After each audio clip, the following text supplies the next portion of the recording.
Mom used a bottle that once contained Paraquat to store cooking oil. I said we should throw it out, but she insisted she had washed it, and washed it thoroughly.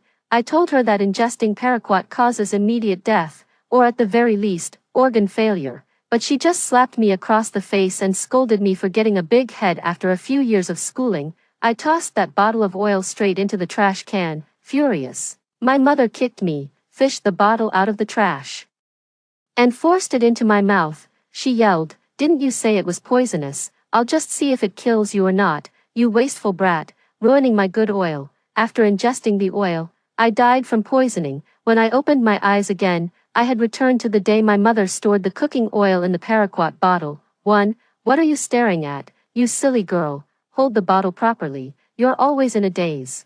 I don't know who you take after. Mom gave my elbow a sharp nudge. I froze. Had I been reborn? And I had been reborn on the very day my mother used a Paraquat bottle to store cooking oil. In my previous life, my mother had used a bottle that once contained Paraquat to store cooking oil. I tried desperately to stop her, telling her that ingesting Paraquat could be fatal, and even if one survived, it would lead to organ failure. I tried to stop her from pouring the oil and wanted to throw the oil-filled bottle in the trash.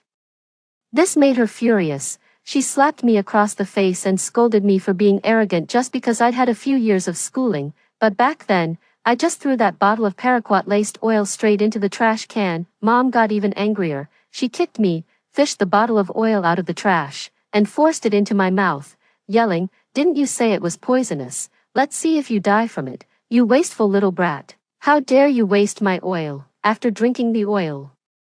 I died from poisoning, yet Mom, linking arms with Dad, smiled happily and said, "Good riddance, now we can get the money from those two old fools. How else are we supposed to provide for our unborn son?" She was just a money-losing burden anyway. It was only at that moment the truth hit me.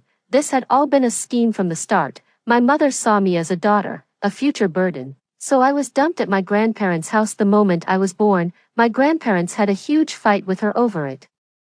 After my grandparents passed away, the government provided a compensation payment, and she has always had sinister designs on that money, to get that compensation money, to secure a future for the son she was carrying. They never intended for me to survive. 2. Mom, be careful, don't spill it, it would be such a waste. I snapped back to reality, my eyes fixed on the bottle. I watched as she poured the rapeseed oil into the old Paraquat container and couldn't help but smile. My mother looked at me as if she wanted to say something, but in the end, she remained silent. I watched the freshly pressed rapeseed oil trickle, drop by drop, into that bottle which had once held Paraquat. Then, I watched her pour the oil into the wok. As it sizzled and crackled, I fought hard to contain the turmoil within me. At dinner that evening, Dad called out to me, "Vera, come and eat." Mom said impatiently, "Don't worry about whether she eats or not. If she wants to eat, she will. If not, forget it.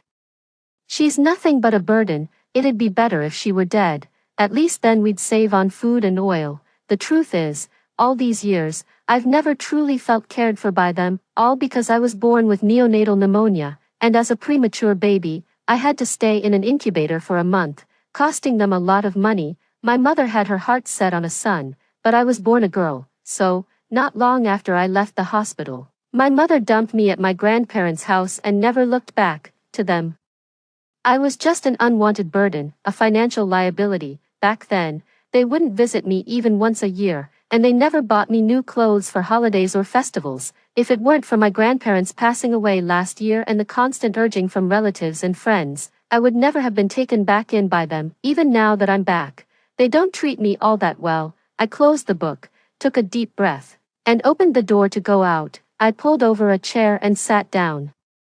I had only glanced at the dishes on the table a few times when my mother shot me a dirty look and said, "What are you staring at? This meat is for your brother, you don't get any." After saying that, Mom patted her round, protruding belly, a broad smile on her face, as if the child inside was undoubtedly a son. I let out a cold, silent laugh inside. They had gone to great lengths to have a son, consulting doctors far and wide, trying every remedy. Now, after finally conceiving, they'd been to the hospital for a checkup and were told it was a boy.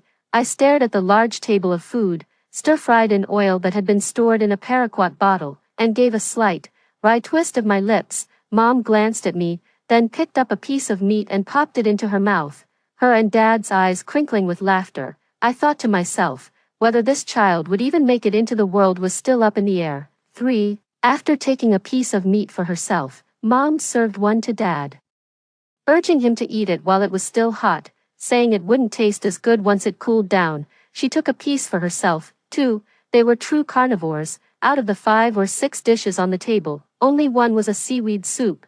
The rest were all meat. I watched them, grabbed a big steamed bun, and stuffed it into my mouth. I had just picked up my chopsticks and hadn't even taken a bite yet when my mother smacked the back of my hand hard. "What do you think you're doing?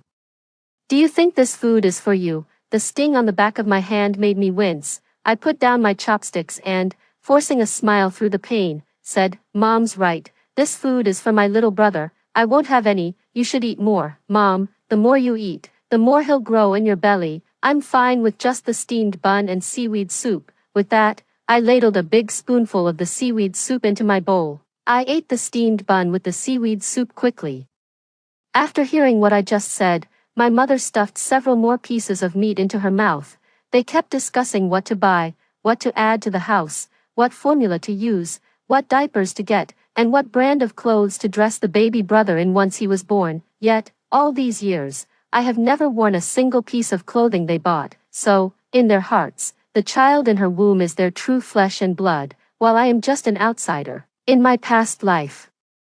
For the sake of my mother and the child in her womb, I steeled my heart and threw that bottle of oil into the trash. In return, I was brutally beaten. I will never forget the scene, my mother forcing my head down, shoving it into that trash bin, and pouring the oil into my mouth. My good intentions were thrown back in my face. I was branded a good-for-nothing who had wasted her precious oil. Since that's how it is, why should I bother warning them that using a Paraquat bottle for oil could be fatal? That's their fate. It's not worth risking my own life to interfere. For my parents were deep in an animated discussion. My dad, getting excited, poured himself a drink, and they kept enthusiastically talking about all the things they would do once their son was born. Meanwhile, I quickly polished off one large steamed bun and immediately reached for a second. My mom stared at the second bun in my hand and said, "What are you, a pig, eating 2 of those?" It was my dad who spoke up to my mom. "It's just a steamed bun. Let her have it. She can eat the bun, and our son and I will have the meat." Perhaps it was my dad's phrase, "our son and I," that made my mother's heart feel a little warmer again. She didn't say anything, so I quickly ate. After dinner, my mom asked my dad to take her shopping for things the baby brother in her belly would need later, and she told me to do the dishes. Then, as my mom was about to throw away the leftover dishes, I grabbed her arm. Looking at the unfinished food on the table and swallowing hard, I said, "Mom, don't throw it away. It's such a shame.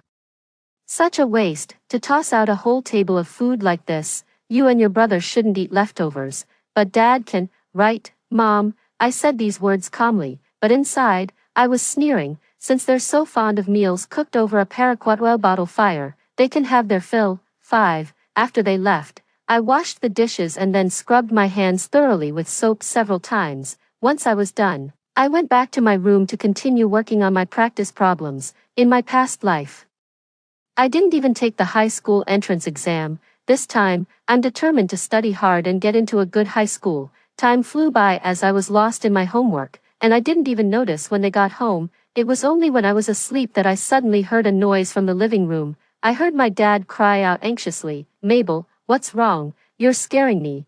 I came out of my room to see my dad holding my mom, who was retching uncontrollably and convulsing. My dad kept shouting my mom's name. Seeing me standing there frozen, he yelled at me, "Vera, what are you just standing there for? Go get help. Do you want to see your mom and your brother get hurt?" I mumbled an "okay" and shuffled slowly out the door to find someone, but by that time, everyone in the village was already asleep. I went back inside and told my dad I couldn't find anyone. He glared at me with a look so vicious it seemed like he wanted to kill me. I just kept my head down and said nothing. In the end, my dad had no choice but to take my mom to the hospital on his electric scooter. It was quite a struggle to get my mom's rather round figure onto the scooter. Before they left, he told me to quickly pack some of my mom's things and bring them to the hospital. The hospital is over 10 kilometers from our home. Are you expecting me to walk there? That's ridiculous. Still, I packed up my mother's things, before I could even leave. My father came back, he grabbed me by the collar and demanded, "The doctor found Paraquat in your mother's system. How could that be in our house?" I hunched my shoulders and pointed at the bottle of oil in the kitchen. When my dad saw the bottle, his face suddenly went pale with fright. Despite my dad's obvious tension, I said calmly, "Mom said this bottle is perfect for oil. What's the problem, Dad?" My father, his face deathly pale, took me to the hospital again. Before I even reached the emergency room doors, I could hear my mother's voice, "Doctor, I'm carrying a son, you have to save my boy."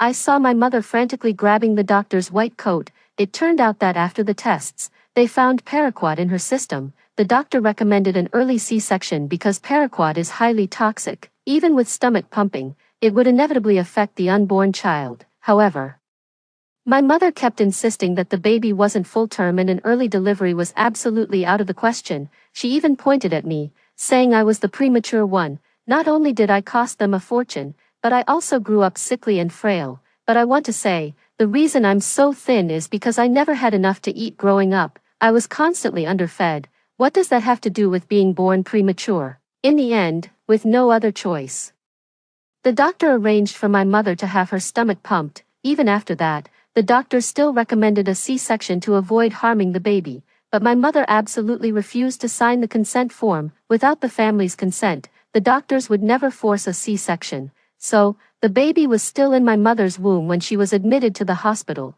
I had been out for a stroll, and when I returned to the ward, the two of them were in the middle of an argument. "Mabel, have you lost your mind? That's the bottle I used for Paraquat this afternoon. What were you thinking, using it for rapeseed oil? I washed it thoroughly. I thought it was fine." "You're going to scare our son," talking so loudly. I saw my mother rubbing her swollen belly, her face full of grievance. Seeing this, my father fell silent. Then the two of them started whispering again. It turned out they planned to go ask the village's eccentric shaman woman for some holy water. There really was such a shaman in our village. Last time, when an uncle in the village went mad, she prepared some so-called holy water for him, and he miraculously recovered afterwards. After a long discussion, Dad stood up to leave and told me to stay behind to look after Mom. "Mom, I have school tomorrow. You should let Dad take care of you." "What school? Call in sick. Is your lousy school more important than your brother?" My dad chimed in, agreeing with my mom. "Vera, you stay and look after your mother. I have important things to do back home, and I have to work tomorrow. If I don't earn money, what will you all eat and drink?" With that, he left, leaving just my mother and me alone in the 3-bed ward. In the dead of night, I was sleeping soundly in a chair when my mother shook me awake. She told me to fetch the doctor, saying she felt nauseous and terrible. When the doctor arrived, he urged an immediate C-section, but my mother gripped the bed rails, refusing point blank to go to the operating room. She insisted on waiting for my father. I knew what she was really waiting for. That holy water from the village mystic. "Ms. Mabel, even though you didn't directly ingest the Paraquat, consuming oil that was mixed with it is still extremely dangerous. If you continue to ignore our advice and something happens to your baby, the hospital will not be held responsible. My son will be fine. I washed that oil bottle clean, so there's nothing to worry about. Stop trying to scare me. You're just after my money." "I know it. Let me tell you, he's not full-term yet, and I won't let him be born now. Staying inside for one more day is definitely better than being out here." After my mother had shouted the doctor out of the room, I ran out and called after him. I suggested to them that perhaps my mother could sign a liability waiver. That way, if anything were to happen in the future, the hospital would bear no responsibility. I watched as the doctor stared at me in astonishment. When the doctor came in with the liability waiver, my mother was too upset to sign it. I held her hand and said, "Mom, listen, if you sign this, the doctors won't make you have a C-section. My little brother can stay safe and sound inside you a while longer. Didn't you always say it's better for a baby to stay in the womb longer? Look at me. I was born premature, and I cost you guys a fortune. Mom, just sign it. If you do, he won't be a preemie, and you'll save a ton of money." My mother, upon hearing that signing this document would stop them from insisting on a C-section, hastily picked up the pen and signed. The morning after signing, my mother called my father to ask if he had gotten the elixir, but his phone was unreachable. My mother then called our neighbor, Auntie Wang. A short while later, When the neighbor called back, she shouted into the phone, "Mabel, it's terrible. Your Clyde has collapsed and is foaming at the mouth." My father was rushed to the hospital for emergency treatment. At one point, the doctor came out and bluntly said, "We can save him, but multiple organs are failing. He may be paralyzed for life." Upon hearing this, my mother's legs went weak. She stared at the operating room door for a long moment, then suddenly charged into the emergency room. 6. Once inside, my mother rushed to the operating table and began frantically pulling at my father. "Who was lying there? Where's the holy water? Did you bring it? Where is it hidden?" When the doctors and nurses rushed in, my mother was still frantically searching my father's person, but she found nothing on him. "Ms. Mabel, your husband is still in critical condition. You need to leave the room." But my mother, unable to find that holy water, was acting as if she'd lost her mind. In the end, she was given a sedative and taken back to the ward, after settling my mother in. The nurse patted my shoulder and asked, "Sweetie, is there anyone else at home, any relatives? It's too much for you to look after both of them by yourself. The maternity ward and the gastroenterology department are on different floors." I looked at my mother, who was now sleeping in the hospital bed after receiving the sedative, and shook my head at the nurse. "I'm the only one left in the family. All those aunts and uncles, my parents had a huge falling out with every last one of them at my grandparents' funeral. Back then, to save money for their unborn son's future, my parents not only skimped on expenses for grandma's funeral, what's worse, they even considered skipping a service altogether and just having her cremated and buried. Because of this incident, those relatives had a huge, heated argument with my parents. After the funeral, my parents took me home, and from then on, they cut off all contact with those relatives. If they found out now that my mom brought this on herself, I bet they'd be laughing their heads off. I went to see my dad. He was lying there, pale and lifeless. I remembered the fine wine and food from that night. My father ate a lot. Perhaps, as the doctor said, he was physically strong, so the poison took effect more slowly. The next day, my mother came to her senses, grabbed my arm, and asked, "Is your father awake? Where's my holy water?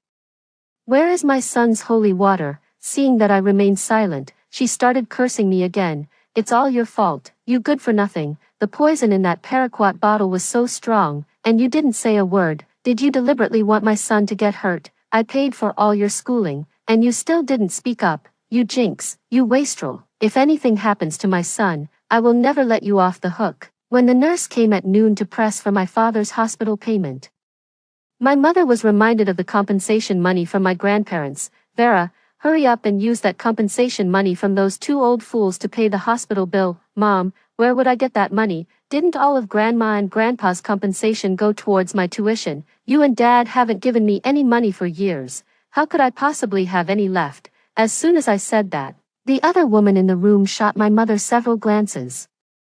Probably afraid her own misdeeds would come to light, my mother shot me a glare, handed me the money, and told me to go pay the hospital bill. I took the money and let out a bitter, silent laugh. She and my father had been coveting that money for ages. They'd already turned the room upside down looking for it, but I was absolutely not going to hand that money over. When I returned to the ward after paying the hospital bill, my mother said she wanted to be discharged. She was going home to look for where my father had hidden the holy water, but just as my mother was about to leave the hospital, a nurse rushed over to tell me that my father had regained consciousness and was muttering the words, "holy water," over and over. Upon hearing this, my mother didn't even bother to put on her shoes. She dragged her heavy frame and hurried as fast as she could towards my father's room. I saw my father trembling as he pulled a small bottle from the crumpled bag beside him. He shoved it into my mother's arms and said, "Wife, drink this, quickly. The shaman said if you drink this, our son will be all right." Without a second thought, my mother quickly opened that small bottle and gulped down its contents. After drinking it, my mother and father hugged each other and laughed happily. I stood at the doorway of the hospital room and let out a cold, disdainful snort. 7. The day my father regained consciousness, my mother insisted he be discharged from the hospital, saying the medical bills were too expensive and that the money should be saved for the son in her womb. My father, agreeing with my mother, also strongly demanded to be discharged. I happily helped them pack their things. Once they were discharged, I could finally go to school. I couldn't have been happier. As we were leaving, a few nurses behind us were whispering among themselves, How can there be such a strange person in the world, willing to throw their own life away for their son? Whether that child will survive is still unknown. Director Young recommended a C-section, but they insisted the baby wasn't full term and refused. They wanted to keep the baby inside for a few more days. But it's Paraquat. I suspect that even with stomach pumping, the toxins have already spread to the vital organs. That poor little girl, how could any parent be like that? I was holding their things, fully expecting them to wait for me so we could share a cab home, but by the time I had gathered all our belongings and picked up the medication, they had already left me behind at the hospital and gone. When I finally got home again, I saw my father, his face pale, cooking a meal for my mother. The moment she saw me, my mother tossed a grape in my direction and said, "You're so slow, you silly girl." I watched that dark, purplish grape roll past my feet.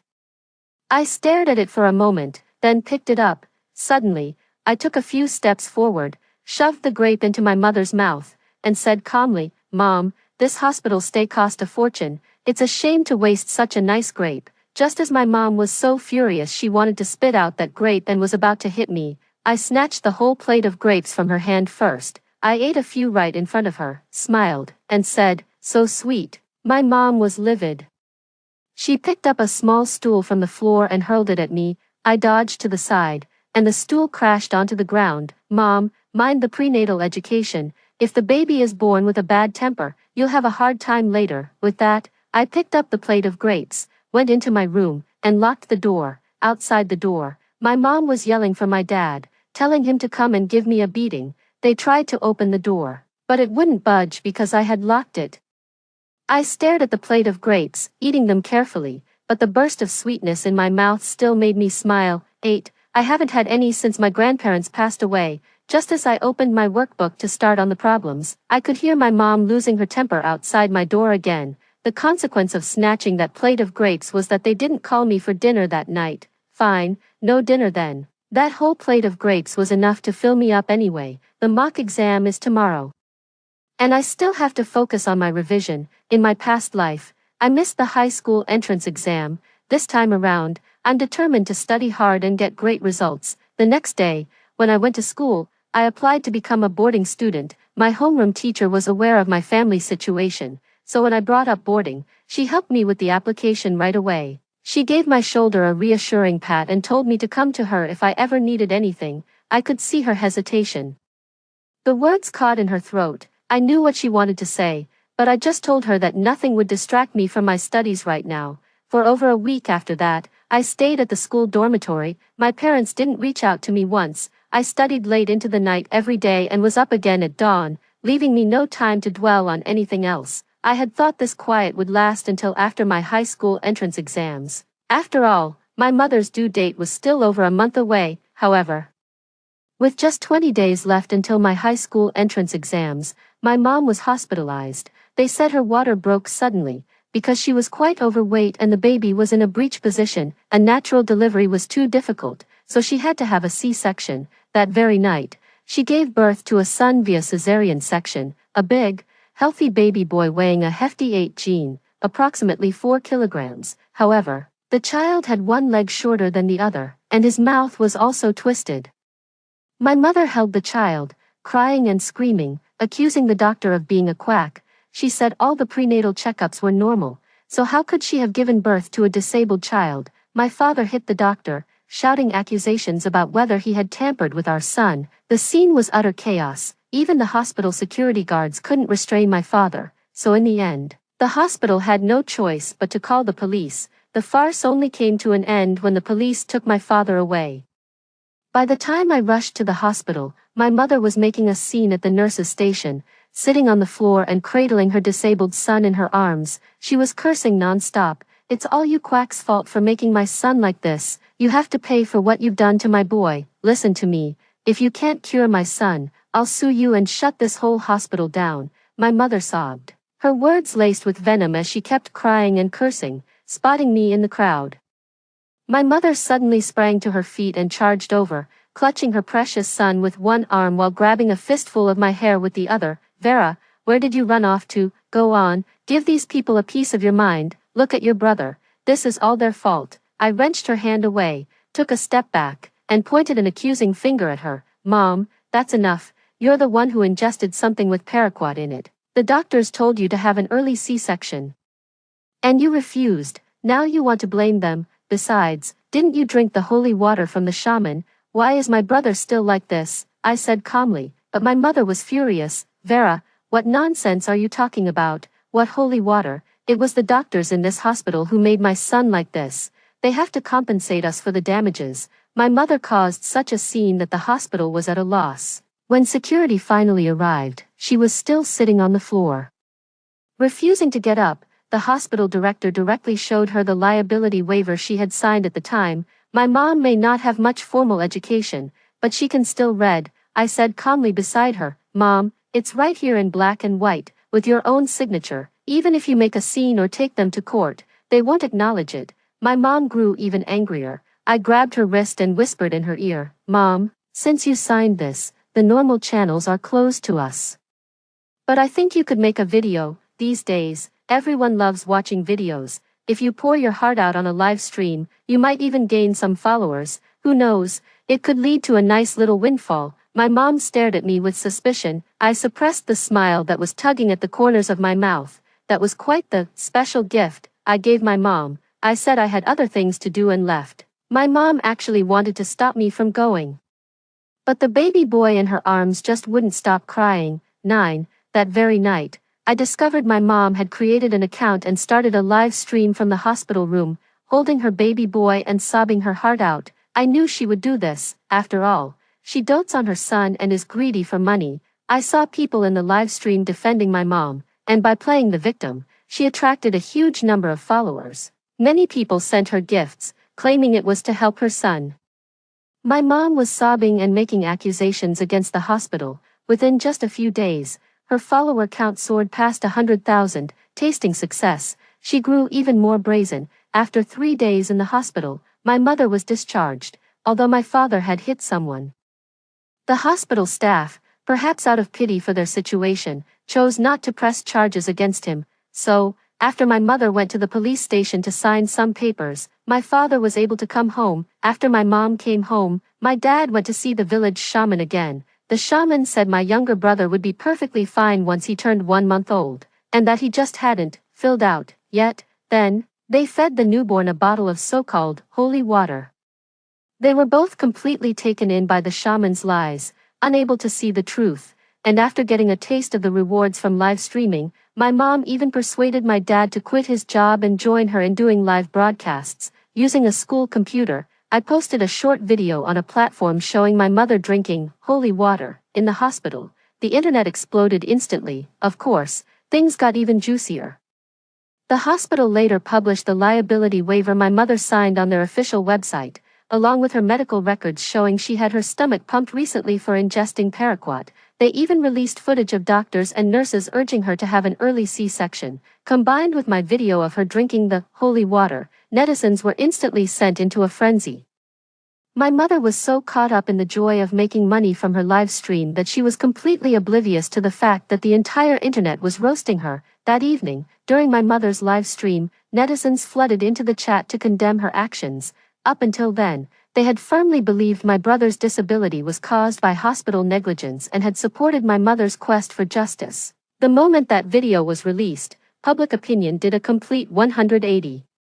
The live chat was filled with a barrage of insults directed at my mom. My God, how can someone be like this? Is the streamer out of their mind, using a paraquat bottle to store oil, and now their child is disabled? They totally deserved it. The hospital told you to get a C-section and you refused. Now you're turning around and blaming them. You even signed a liability waiver. How disgusting. This is absolutely revolting. Drinking some magic water. Do they even have a brain?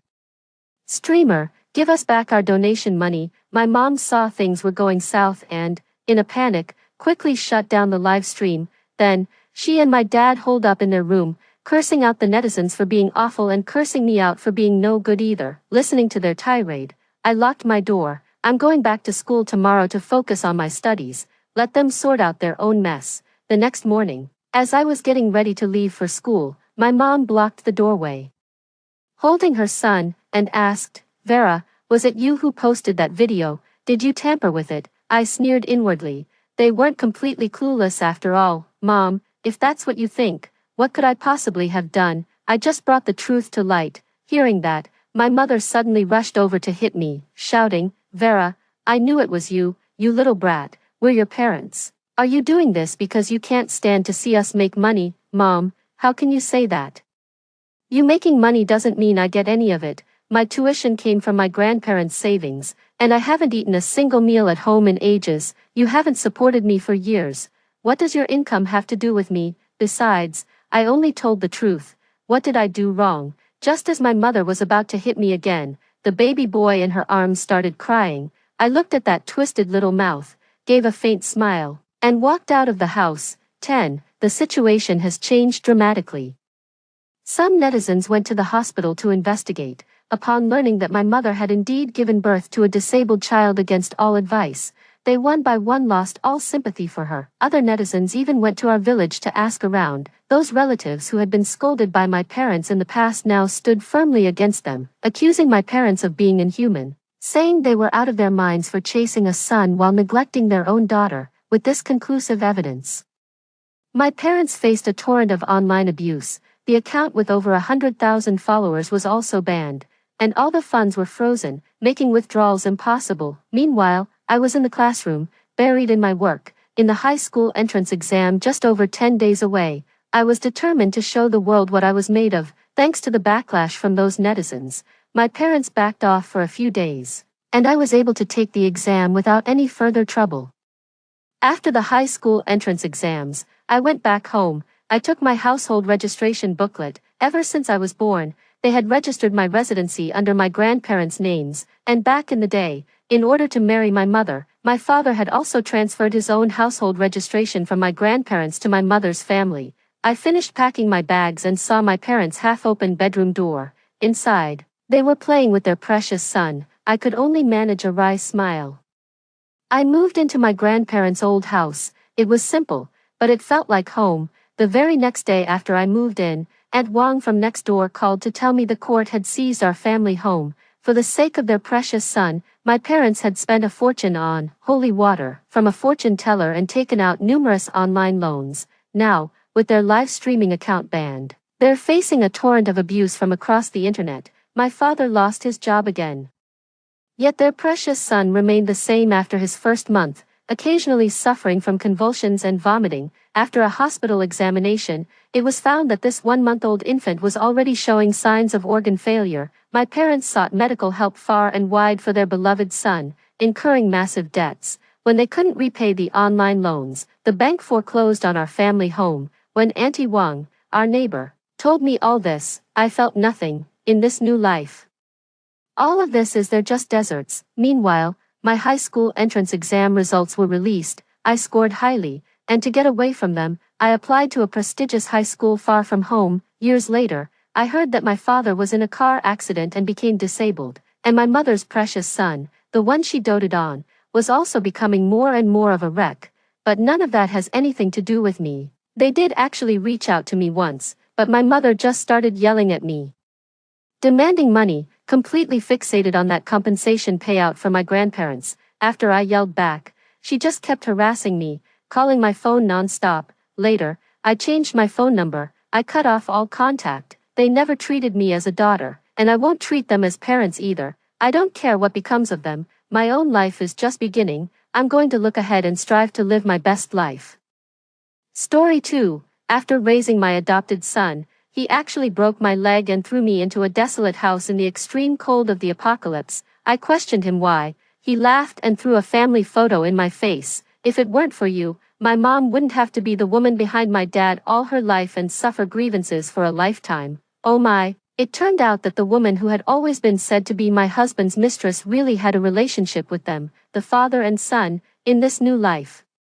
I'm going all out. The good wife persona can go to hell, and that ungrateful family will all die by my hand. 1. My adopted son, Alex, is in the 1st grade now, and it's the time to cultivate his study habits. I'm also his homeroom teacher, so I naturally pay extra attention to him. However, my mother-in-law and husband, relying on the more than 200 square meter demolition house we have, look down on others all day long. They fantasize that after getting millions, They won't have to worry about food and drinks for the rest of their lives. They don't take their son's studies seriously either. Our Alex will soon be a rich second generation. By then, we can spend some money and send him abroad. It's more prestigious than going to a domestic university. What your grandma said is right. We won't do this mental arithmetic anymore. Whether your mom gets angry or not, we'll just ignore her. My husband and mother-in-law chimed in.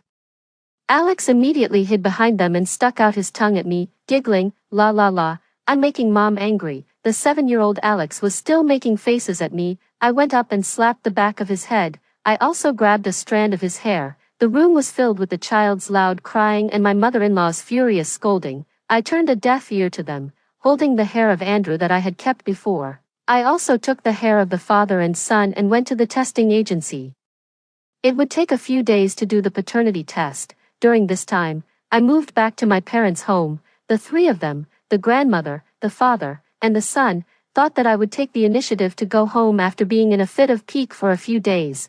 They had no idea that at this moment, my disgust for them had reached its peak. Who would have thought that I was lucky enough to be reborn, too, in my previous life? Andrew and his mother always opposed me. They thought that I was too eager in educating Alex and had a utilitarian mentality of comparing him with other children. Other children don't have the good fortune that our Alex has. If they don't work hard, they'll end up sweeping the streets. After we get the demolition money, even if Alex does nothing and just waits for the bank interest, it will be higher than other people's salaries. My mother-in-law often said these words, as if she thought that the bank would give her whatever interest she wanted. Influenced by his mother, Andrew was also not active at work. He spent all day asking about the demolition. He also swiped his credit card in advance to buy a car and an expensive phone. Our usual expenses increased geometrically. He often treated his colleagues and friends to meals. They either went to Haidaleo or Jin Qian Bao, a high-end restaurant. He squandered all of his salary every month, for the past half year. I had been supporting all the expenses at home. As a result, more than half of the demolition money was used to pay off the debts. Influenced by my mother-in-law and husband, my adopted son, Alex, also hated me deeply. After graduating from university and working at the Meteorological Bureau, Alex was lucky enough to learn in advance about the arrival of the extreme cold apocalypse. He took all the remaining demolition money at home to buy a villa. Saying that he wanted to build an apocalypse fortress, Alex told me that the apocalypse would come on December 31st, 2024, and asked me to move to Haishur in advance after the summer vacation. I believed him. In fact, the extreme cold weather arrived in February, on the 23rd day of the 12th lunar month, on the first day of the sudden snowstorm. I was worried whether my mother-in-law and husband, who had gone to give Alex New Year's goods, could arrive safely. I didn't know that they had left me alone in the county town on the pretext of giving New Year's goods. The reason why they chose to build the apocalypse fortress in the urban area 300 kilometers away from the county town was to get rid of me. Not only that, but they also disposed of all the remaining food at home and took away the bank cards and cash. On the third day of the snowstorm, the water, electricity, and heating were all cut off. I was alone, miserable, and helpless. I could only hide in the vegetable cellar, which had the highest temperature, with my power bank and phone. When the New Year's bell rang, Alex video called me. I thought that he had a change of heart and was going to save me, but he said, "Mom, you don't really think that I would be grateful to you, do you? You were never really good to me, you just wanted to satisfy your vanity among your colleagues with my good grades." In the video, I also saw a woman who looked 7 or 8 points similar to him. She leaned in my husband Andrew's arms behind Alex and smiled happily. "How is this possible? You were picked up by your dad from the orphanage." Hearing my words, Alex laughed out loud. "You're so stupid. Why would my dad pick up someone else's child to raise? I'm his biological son." My mind was in chaos. Before I died, I still remembered the sneer of this ungrateful person. "You fool, in your next life, be someone else's mom." 3. Since I was reborn, I would never follow the same path as in my previous life. A few days later, I got the result and took the initiative to go home. I went back and directly asked Andrew for a divorce. "Divorce, Emma? Are you crazy?" Andrew looked shocked and sneered. "You're a woman. How dare you talk about divorce? Have you ever thought about how you would live without me?" I slapped the paternity test result on Andrew's face and retorted without showing any weakness. "There are plenty of two-legged men in the world. You're a piece of trash who had an affair. I'm clean and honest. I'll live better without you." Andrew stared at me with his bull-like eyes. When he saw the content of the paternity test, his expression changed instantly. He questioned me where I got the paternity test and said that I even resorted to faking it in order to get a share of his property in the divorce. I retorted, "Then tell me which orphanage you picked up Alex from. Do you still have the adoption papers?" Andrew fell silent. However, my mother-in-law, who came over after hearing our argument, vowed to stand by her son. She even took out Alex's adoption certificate from the locked drawer. I took it and glanced at it. After confirming that it was the one Andrew had given me before, I quickly took a photo and sent it to my friend. Then I folded the original and stuffed it into my bag. "You had an affair during our marriage and forged the adoption certificate to deceive your wife and make her raise your illegitimate son. Andrew, if I take you to court, how do you think the judge will sentence you for?" Andrew tried to snatch the certificate from me, but I wasn't afraid at all. "If you lay a hand on me, I can also accuse you of domestic violence." Andrew broke into a cold sweat. He probably thought that I would never find out about Alex's true identity. He was caught off guard for a moment, but he quickly calmed down. "Emma, after all these years of our marriage, don't you trust my character? It's not what you think." He explained that he was drunk and didn't know how he ended up sleeping with another woman. "I'm also a victim. If I didn't cherish our relationship and was afraid that you would blame me if you knew about it, why would I go to the trouble of hiding it from you?" Andrew and I both worked at the county primary school.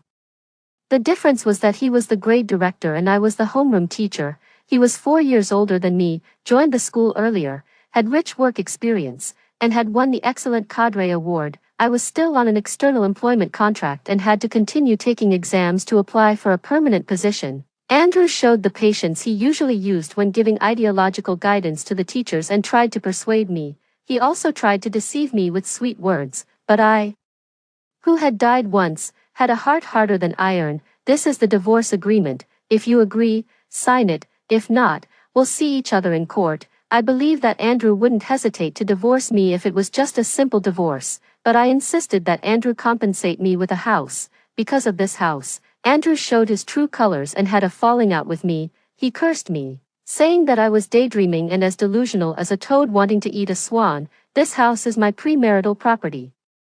Why should you get a share, Emma? If you're really feeling unbalanced, I can give you all the savings we've accumulated over the years. There's a total of 100,000 yuan on this card." Andrew threw the card at my feet as if he was giving alms to a beggar. I was so angry that I laughed. "Since you brought this illegitimate son, Alex, home, it's been 6 years. I've been in charge of his daily life and early education. For 6 years, even if you hired a nanny, it would cost more than 100,000 yuan. Why do you think I would accept your disrespectful charity? Moreover, this 100,000 yuan also contains my hard-earned money. Don't forget that this card was opened in my name." I bent down and picked up the card. "This is what I deserve. It's not up to you to give it to me. You're so shameless." Andrew's fingers trembled with anger. He lost his temper and started acting recklessly. He threatened that he would suggest to the school to cancel my application for a permanent teaching position. "Don't forget how you got this job at the school. There are plenty of graduating normal students who can replace you at any time." I didn't care at all. "Fine, you want to use your personal connections to get back at me, right? Then I'll report you to the Education Bureau for having an affair during our marriage. You're a teacher with corrupt moral character. Let's see if the principal will fire you to protect his own position." Andrew was completely enraged by me and shouted, "Emma, you really want to fight me to the death, don't you?" I took a step forward and looked him in the eye, saying word by word, "You're wrong. I want the stinky fish of yours to never have a chance to turn things around. Andrew, you've been playing me for 6 years. Even a clay figurine has some temper. Why should I let you have an easy time?" Andrew had never seen me so fierce. The veins on his face bulged, and his eyes were filled with anger and fear when he looked at me. In a panic, he compromised and signed the divorce agreement. He also warned me, trying to maintain his dignity, that I'd better resign voluntarily, otherwise I would suffer at his hands. I put away the divorce agreement and turned around gracefully. I was afraid that if I said one more word to him, I wouldn't be able to control my urge to kill and set things on fire. Andrew thought that I was just angry about him having a mistress and wanted justice. He had no idea that this was just the first step of my revenge. I died so miserably in my previous life. None of the three of them, including that mistress I had never met, were innocent. 5. On the day I resigned from the school, Andrew pretended to be kind and came to help me move the boxes. Emma, after all, we were husband and wife. If you encounter any difficulties in the future, remember to come to me.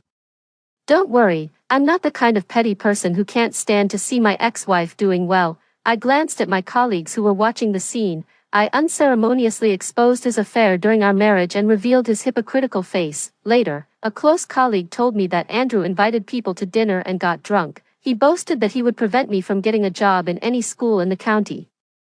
He really thought that I resigned from the school because I was worried that he would make things difficult for me.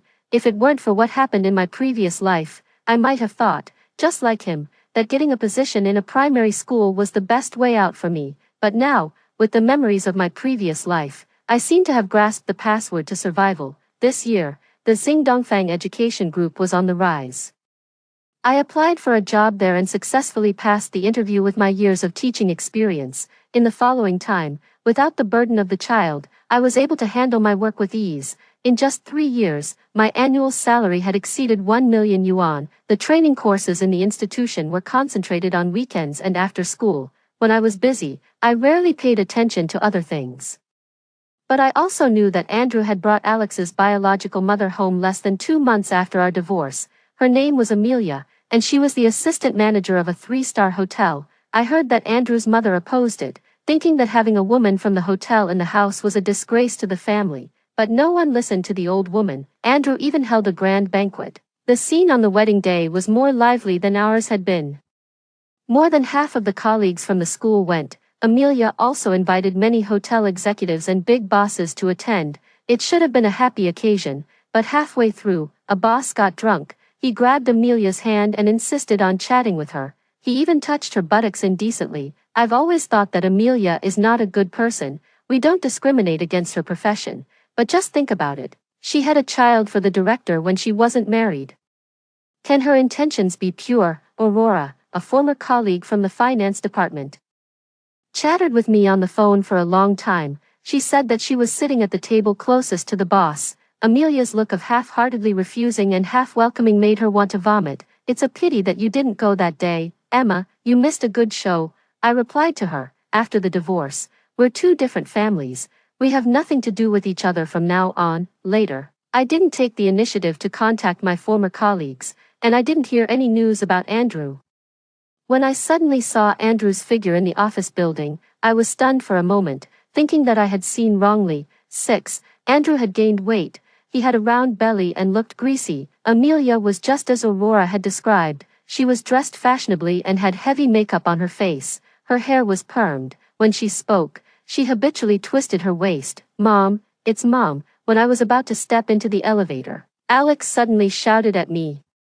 Then he shook off Amelia's hand holding him and ran towards me. Mom, it's me, Alex. I looked at Alex, who had grown half a head taller. My heart was filled with complex emotions, and I felt that all my efforts in raising him were in vain. I had raised him for 2 lifetimes, giving him all my heart, but he was more eager for my death than anyone else. Mom, Alex was still calling me persistently, but I remained indifferent. Andrew and Amelia also looked at me. Andrew had a pleasant expression at first, but he frowned when he saw me. He looked me up and down. When he saw the Xingdongfang work badge pinned to my chest, his face turned even uglier. Amelia rushed over as if facing a formidable enemy and pulled Alex behind her. Alex, how can you call someone else Mom? What's your relationship with her? She was so strong that Alex stumbled and almost fell to the ground. He poked his head out from behind her and looked at me pitifully. With tears welling up in his eyes, Andrew had always doted on the child. Seeing this, he rebuked Amelia with some dissatisfaction. What are you getting angry with the child for? Unexpectedly, Amelia exploded on the spot and reached out to grab Andrew's collar regardless of the occasion. Oh, so you're already abhor me. Andrew, be honest. Do you think of her every day just like your son? If you're already so reluctant, why did you divorce her in the first place?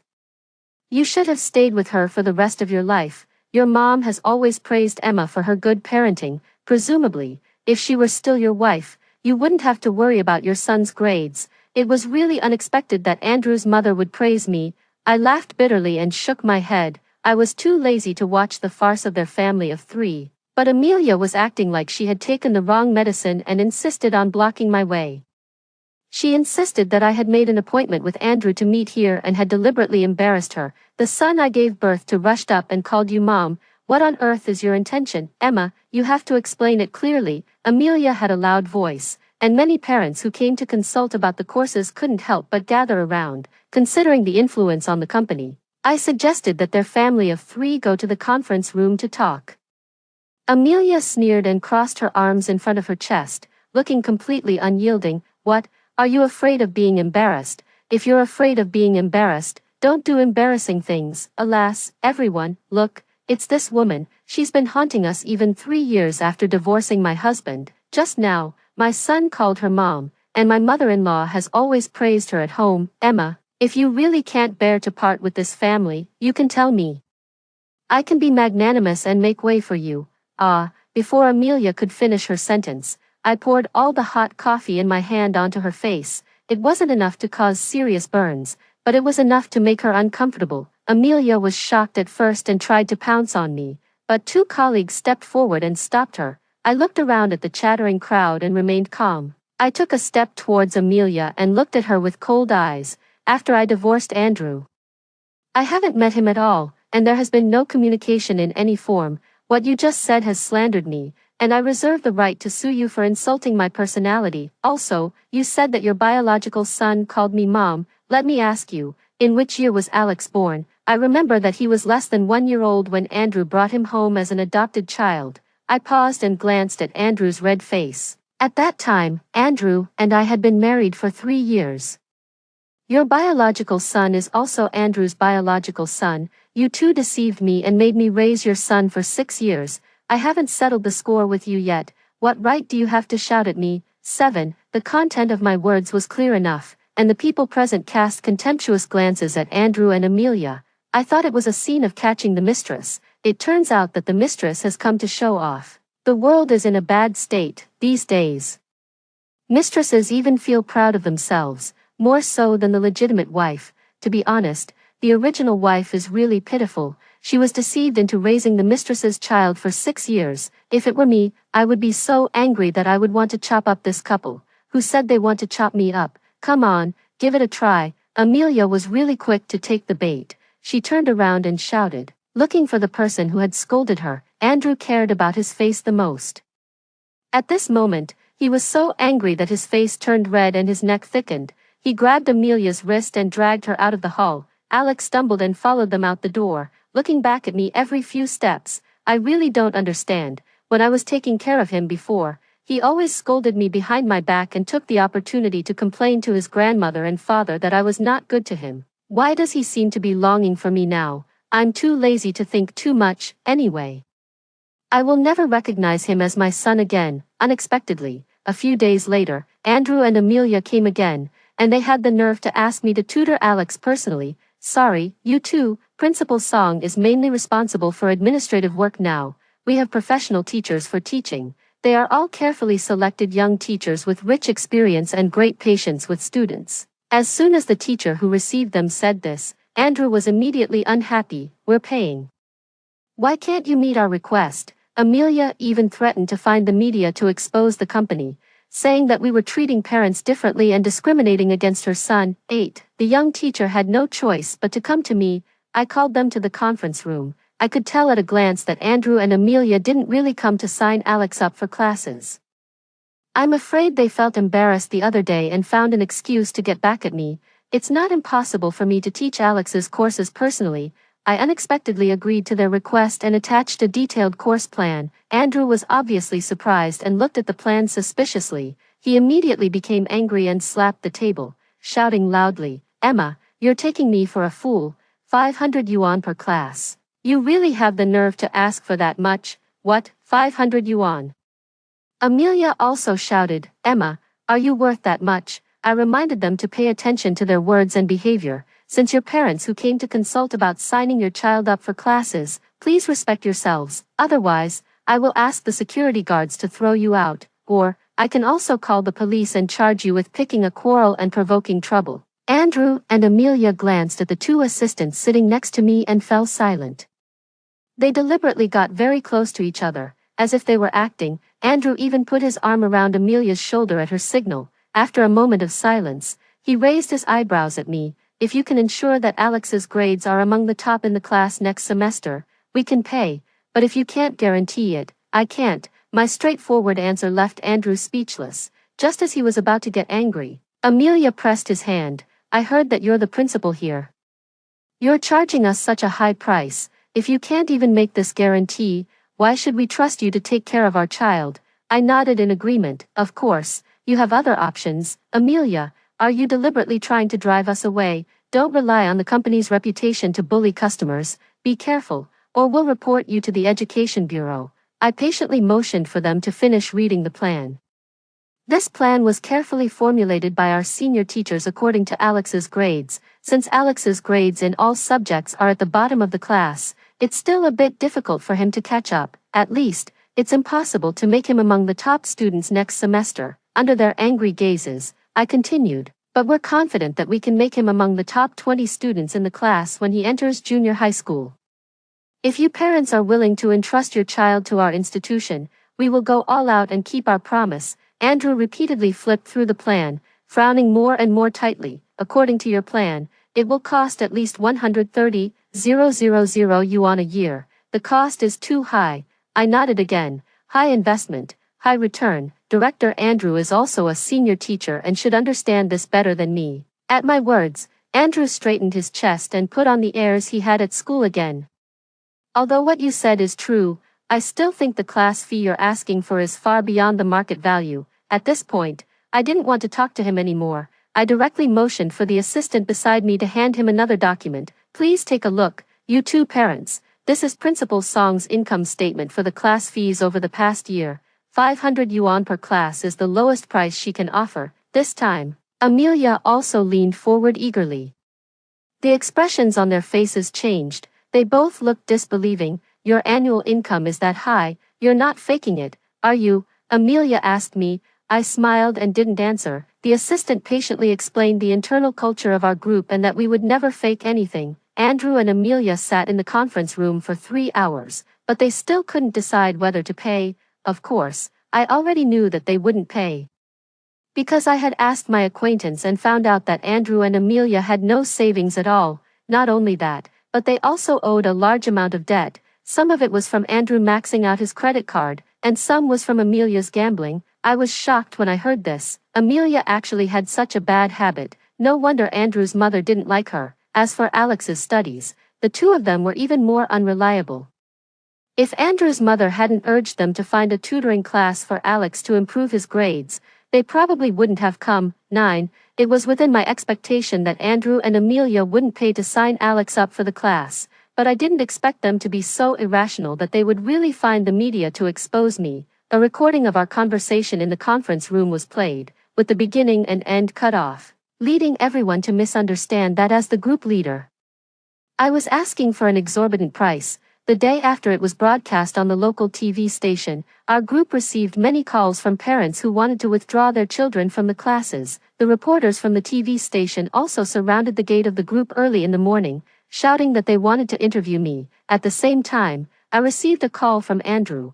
If you don't want to lose your current job, return the house that was transferred to your name, otherwise I'll ruin your reputation. I pressed the recording button and asked him with great interest, do you have the ability to do that? Andrew seemed to be motivated by me and said with certainty, don't forget that we lived together for almost 10 years. I know you like the sound of my own voice. It's easier for me to deal with you than to crush an ant. I pressed the mute button and told my assistant that we could agree to the TV station's interview request during the prime time in the evening.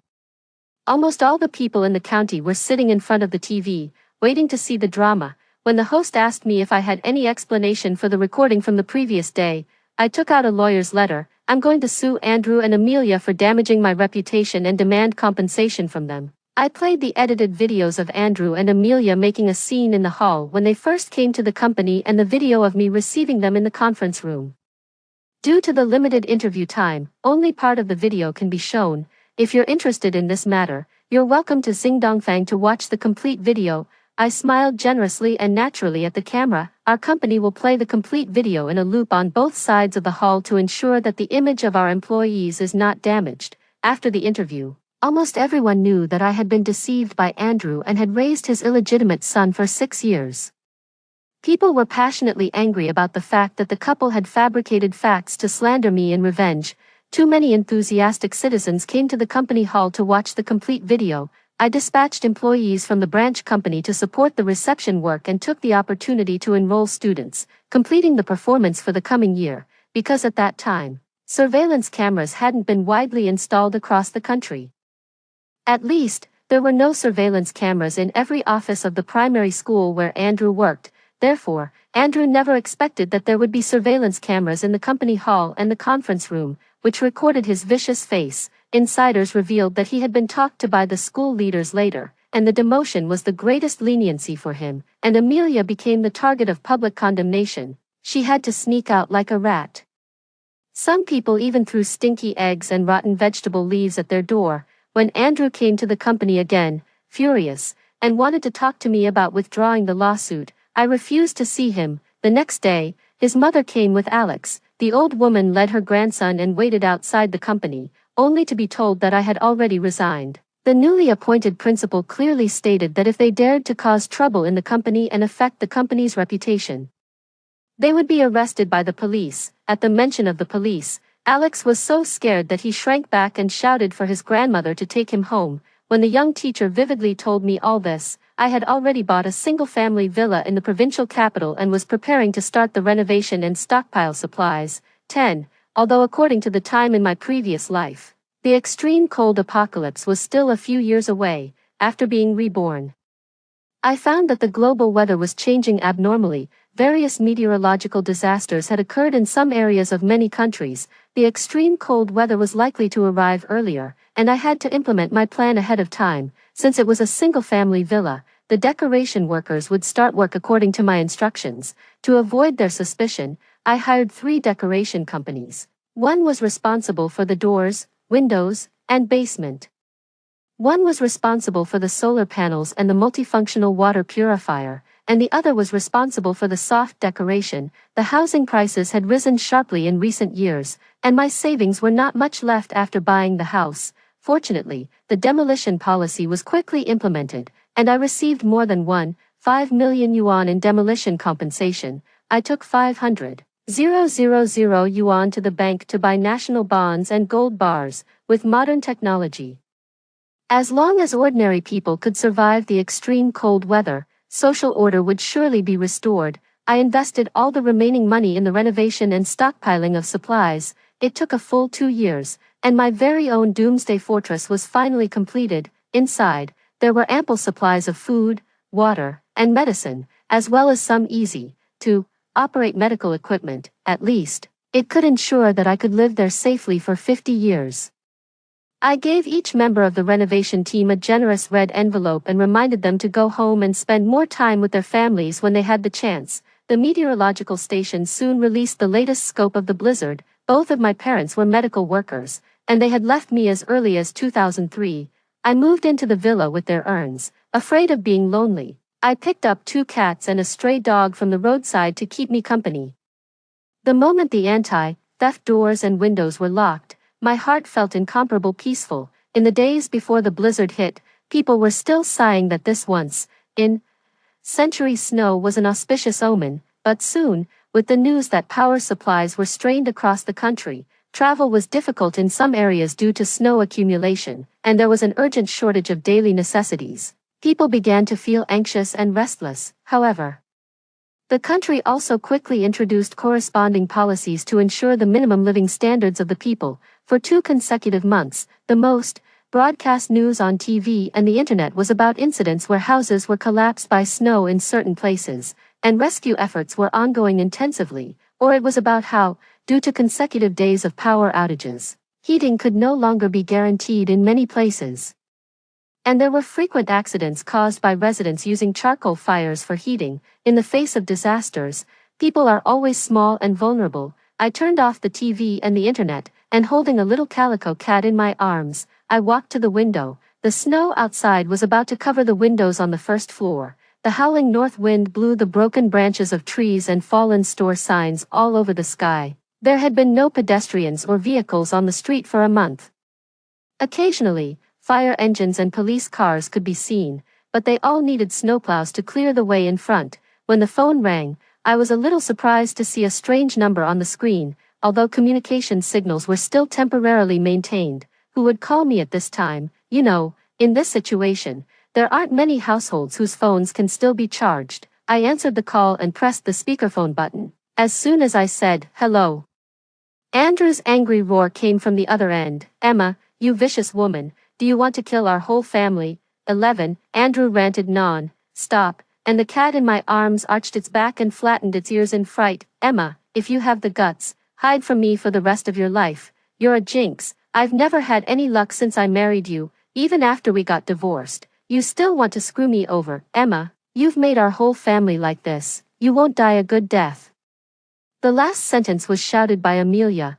I pieced together the general information from their words. It turned out that after the incident 2 years ago, Amelia was fired by the hotel. When she looked for a new job, she was often recognized. No hotel was willing to hire a woman who had destroyed someone else's family as a manager, even if she was willing to lower her standards and work as a waitress. No one dared to employ her, for fear of affecting the business. In the end, Amelia could only sell clothes in a shopping mall or work as a server in some small hot pot restaurants. Once, after being recognized by a customer, she got into an argument. Amelia actually overturned the hot pot and scalded the customer. Just then, the demolition compensation money arrived, and the other party sued Amelia in court. The court directly froze her and Andrew's accounts. They had to pay hundreds of thousands of yuan for the customer's surgery and skin grafting. "Emma, all of this is because of you. You have to pay me back this money." Amelia was still screaming hysterically on the other end. I looked at the call duration on my phone, really worried that their phones would run out of battery. "I don't have any money. If you have the guts, come and get me." My words silenced them completely. Before they could say anything else, I hung up the phone and blocked the number. I still haven't avenged the hatred of how they killed me in my previous life. Yet they dare to shift the blame. A week later, the blizzard suddenly stopped. Under the government's organization, snowplows began to appear on the streets and alleys one after another, and people started to go out to seek help. On the internet, some people posted that the blizzard-ridden doomsday had passed, and the survivors would welcome a brand new spring. But I knew that the real extreme cold was approaching quietly. The snow stopping at this time was like the calm before a tsunami. The real disaster was about to begin. I quickly posted an article on my social media account, reminding the public to take advantage of this time to stockpile food and water and then find a place to shelter from the wind and keep warm. The government also announced several shelters at the same time, almost in every region. It seemed that this was a prepared battle for survival between humanity and nature. Less than an hour after the article was published, many people left comments. "Amaya, my power was out at home before, and I couldn't get in touch with you. Now that the power has been temporarily restored, I have to thank you first for your previous reminder. Amaya, I listened to you and stocked a lot of food at home, but the current heating can't keep up. I'm really afraid that my family won't be able to survive the upcoming extreme cold. Teacher Amaya, I've always thought your articles were well written. I didn't expect you to be a prophet, Amaya. My parents took your advice early on. Our basement is now stocked with a lot of supplies, enough for our family to last a year or two. Ever since I worked at Xingdongfang, I had opened a social media account online, and the most played videos were about life skills for surviving in the doomsday. Over time, the number of people following me increased. After I resigned, I began to gradually convey information about the upcoming extreme cold to everyone. Of course, some people believed it, while others didn't, but all of this didn't matter to me.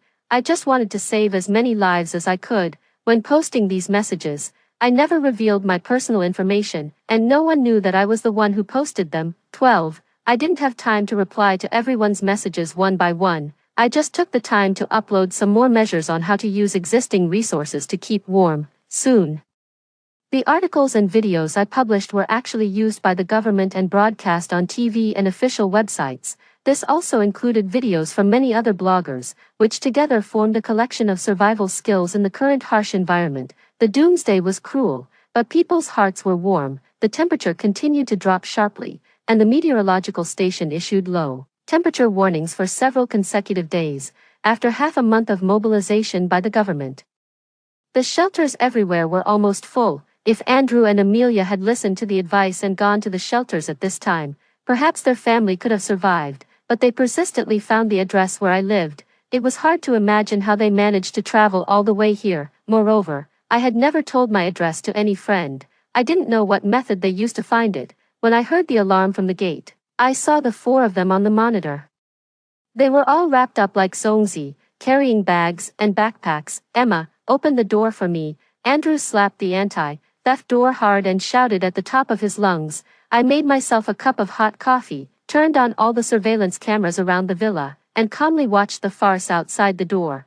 Just at midnight today, the meteorological station urgently reported that the second wave of heavy snow would arrive in various parts of the world one after another. At this moment, snowflakes were falling in large flakes. The four of them stood at the gate for less than 10 minutes and were already covered in snow. Seeing that no one paid attention to them, Andrew and Amelia walked around the villa, muttering whether they had come to the wrong place. I saw Andrew take out a piece of paper from his pocket and compare it with the house number of my place repeatedly. That's right, this is the place. This bitch. She must be deliberately not opening the door for us.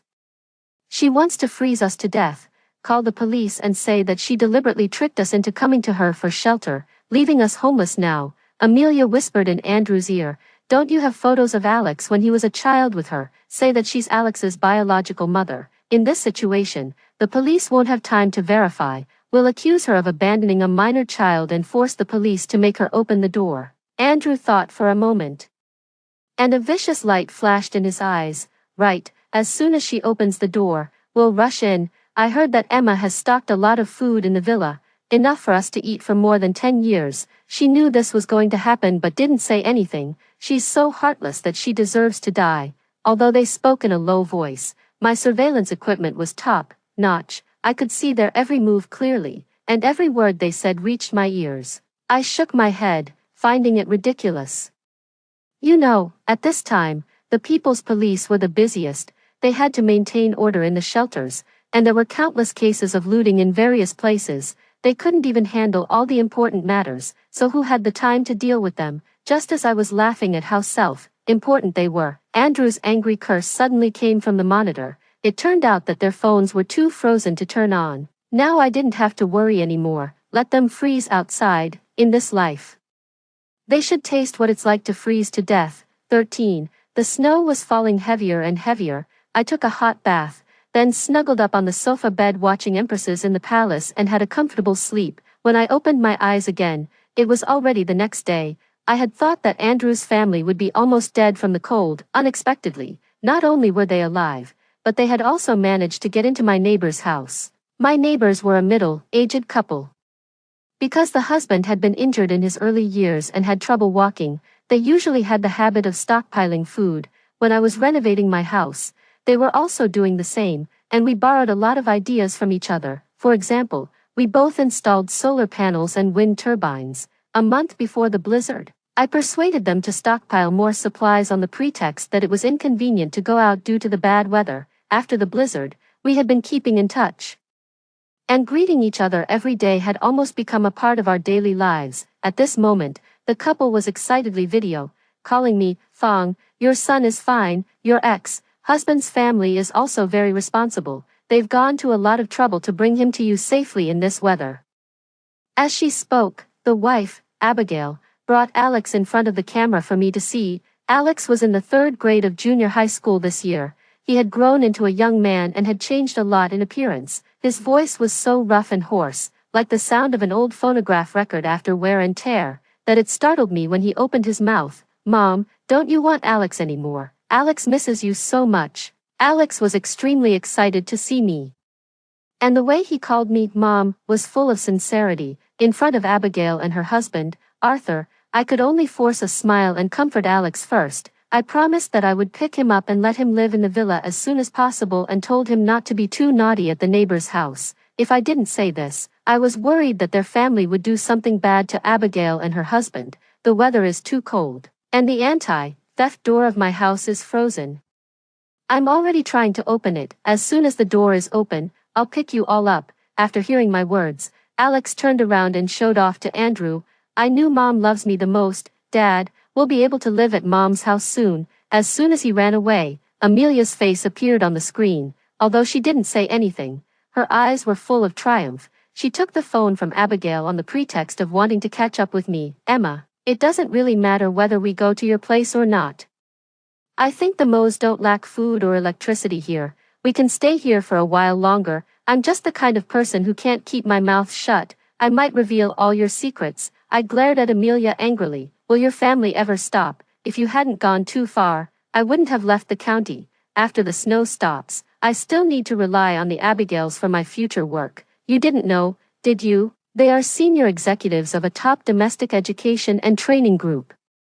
For a child like Alex who has difficulty studying, if he is handed over to them, even if he can't get into Tsinghua University or Peking University, his grades won't be too bad. I wasn't lying, the Abigails were indeed very outstanding, but I also said this on purpose to make Amelia think that I cared a lot about my impression in front of the Abigails. For the sake of my future work, I would also find a way to pick them up and let them stay at my place.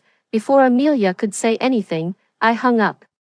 Although the air conditioner had been on in the room, I still broke out in a cold sweat on my back. This damned family must have used the photos of me and Alex when he was a child to deceive Abigail into opening the door for them. In my previous life, I gave my all to Andrew and his son, but they still had the heart to plot and freeze me to death at home. In the face of survival, they might not hesitate to do something cruel to strangers. The Abigails were very nice people. Just thinking that they might be implicated because of me made my heart ache. I had to find a way to notify the Abigails and tell them to be on guard against Andrew's family. Suddenly, I remembered that Abigail had mentioned that her husband had once worked in France. Fortunately, when I stocked books, I was afraid of getting bored, so I actually stocked some French novels translated into Chinese. I quickly took them off the bookshelf, pieced together a sentence, and typed it into my phone in advance. Sure enough, when I called Abigail again, Amelia was standing behind her. 14. I ignored her and just showed the message to Abigail. This is the prompt message displayed on my anti-theft door. I don't understand what it means. Can you ask your husband if he can help me fix the lock? I'm really anxious to pick up my child and bring him home. Abigail frowned as soon as she saw the content, but she quickly smiled at me. I don't understand it either. But it shouldn't be a big problem. The after-sales service for this brand of anti-theft doors is very good. It's just that it's very difficult to get someone to come and repair it under the current circumstances. I also apologized with a worried look. I hope this hint is helpful. Otherwise, I'll have to trouble you to take care of my son for a few more days. Abigail nodded and went to call her husband. Amelia stayed in front of the camera alone and asked me, Emma, what are you up to? What's this string of things? I gave her a dirty look and said, if I could understand it, why would I ask others? Then I asked her if she had talked nonsense to Abigail, deliberately stalling her so that she couldn't follow Abigail. But just as I said a few words to her, another number initiated a video call to me on my phone. The last 4 digits of the number were exactly the same as Abigail's. I guessed it was her husband's phone. I used the excuse of going to the bathroom to end the call with Amelia. After reconnecting with Abigail, I immediately asked her where she and her husband were and if they were safe. There is an anti-theft door installed between the first and second floors. Just now, that family was having a meal downstairs, and we took the opportunity to go up to the second floor and lock the door. I asked again, what about the key? Is there a spare key downstairs? Abigail shook her head and said, I brought the spare key up when I came upstairs. Hearing what she said, I let out a long sigh of relief. I knew that with Abigail's intelligence, when she saw that I said there was danger, she would definitely take measures. I apologized to them on the video and then simply and directly told them what Andrew's family had done. They might do something like killing and robbing to survive. So, you must not listen to anything they say. And under no circumstances should you open the door for them.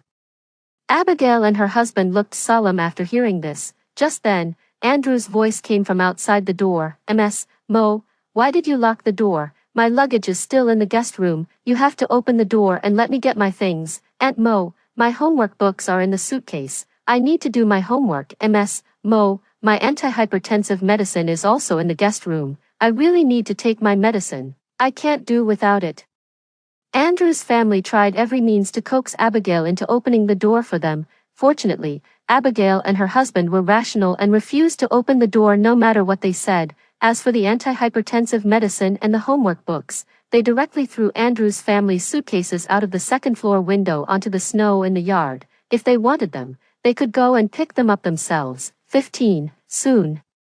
Amelia used Abigail's phone to call me on video and question me about what I had said to Abigail. I didn't want to leave danger for Abigail and her husband, so I persuaded them to come to my house. I even opened my anti-theft door to let them see it on the video. The anti-theft door only led to the yard, and there were still 2 more doors to get into the room. I wasn't worried that they would hurt me. But Andrew noticed the food and water stockpiled in the kitchen. He thought that with these supplies, his family could safely get through the extreme cold, and they didn't need to come to my house at all. Just you wait, Emma, sooner or later, the sky will clear. If you have the guts, don't leave that door for the rest of your life.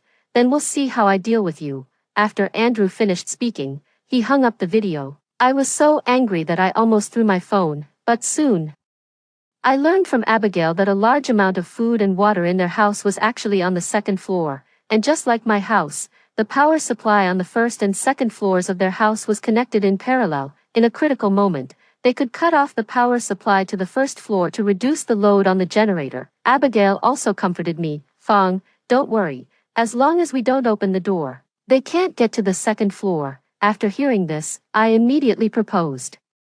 Cut off the power supply to the first floor and force them to leave your house. MO, they are devils, and you must do as I say to drive them away. Abigail hesitated and said, if we cut off the power now, they will freeze to death. She was too kind. I didn't persuade her anymore. After all, I couldn't force her to kill people, but I could do it myself. My original plan was to control the drone to damage the power supply lines on the first floor of Abigail's house, but before I could do it, thunder came from the sky. It was unusual to have thunder in a snowy day, and the thunder just hit the roof of Abigail's house.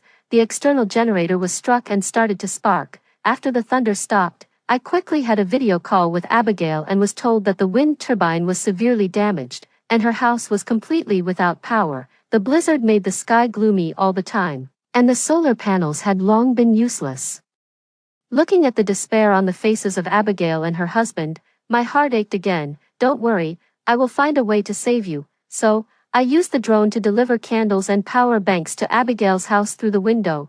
I also sent them hot food and water, as well as a large number of warm patches I had stockpiled. Twice a day, I ensured that they could eat hot food to preserve their body heat and keep in touch with me. In addition, I gave them an axe so that they could chop up the useless furniture on the second floor to start a fire for warmth. But this was not a long-term solution. The meteorological station predicted that the temperature would drop to -50 degrees in the next 10 days. In this situation, without heating, people could easily freeze to death. Abigail's house was already as cold as an ice cellar on the first day after the power outage. 16. Finally, I thought of sending a soft ladder to Abigail and her husband, allowing them to escape from the second-floor window and come to my house. They agreed. When the family downstairs fell asleep at night, they installed the soft ladder. They tied a safety rope around their waists and slowly slid down the soft ladder. Finally, when they reached the ground, Abigail supported her husband and started walking towards my house with great difficulty.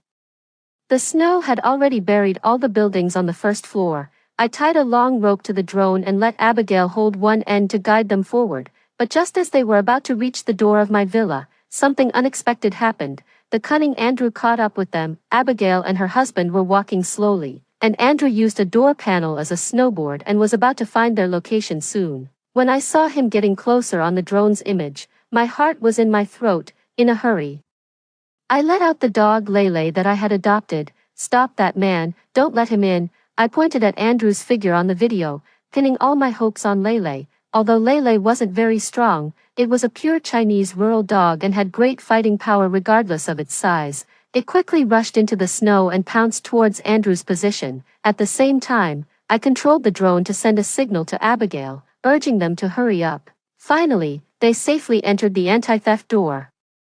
The barking of the dog and Andrew's cursing could still be heard from the drone, but when I turned the drone's camera, I only saw Andrew sitting on the door panel alone, waving a baseball bat, and Lele was nowhere to be seen. Lele, I called it anxiously. I vaguely heard a few whimpers, but still couldn't see where it was. Abigail and her husband had entered the living room. and the anti-theft door was locked again. Andrew angrily returned to Abigail's house.